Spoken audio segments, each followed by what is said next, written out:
Okay, let's do a quick review of pulmonary arterial hypertension.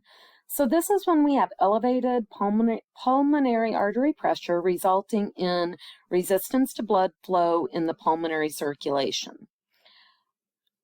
It can be idiopathic, meaning that's a primary problem, or it can be secondary to other disorders like heart failure. So we've kind of mentioned this before. It can also be secondary due to COPD.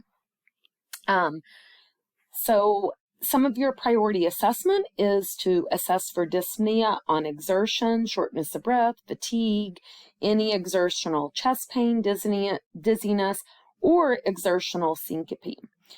They can end up having dyspnea at rest or with feeding, and it may occur with early heart failure symptoms. So you can see things like peripheral edema, dyspnea, fatigue. You might have some of those pulmonic heart sounds.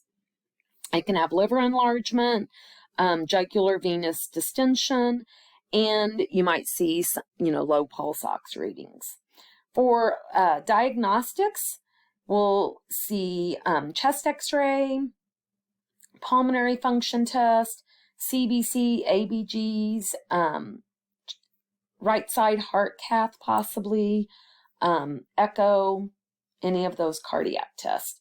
And then some of our interventions that we're going to do is, if it's secondary, we want to make sure that we manage and treat the other disorder. So if it's related to heart failure, we're going to treat that. If it's related to COPD, we want to make sure we get that under control.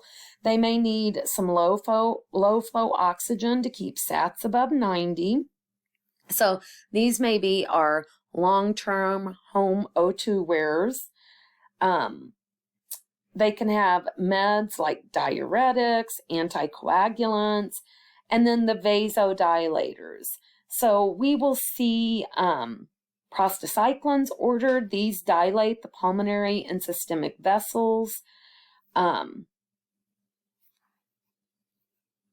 We might also see calcium channel blockers because they'll also have some of that vasodilation.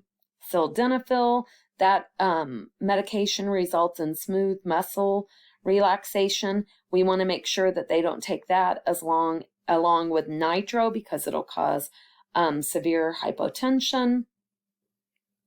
We'll see endothelin receptor antagonists. These will help decrease that pulmonary artery pressure, and we want to make sure we monitor liver function with these.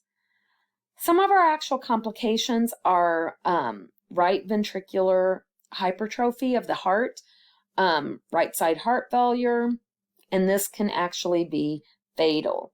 So we do want to make sure and do good teaching to our patients about good med administrations, good home O2, safety practices, and any lifestyle activity limitations. I mentioned prostacyclins when we talked about some of our interventions.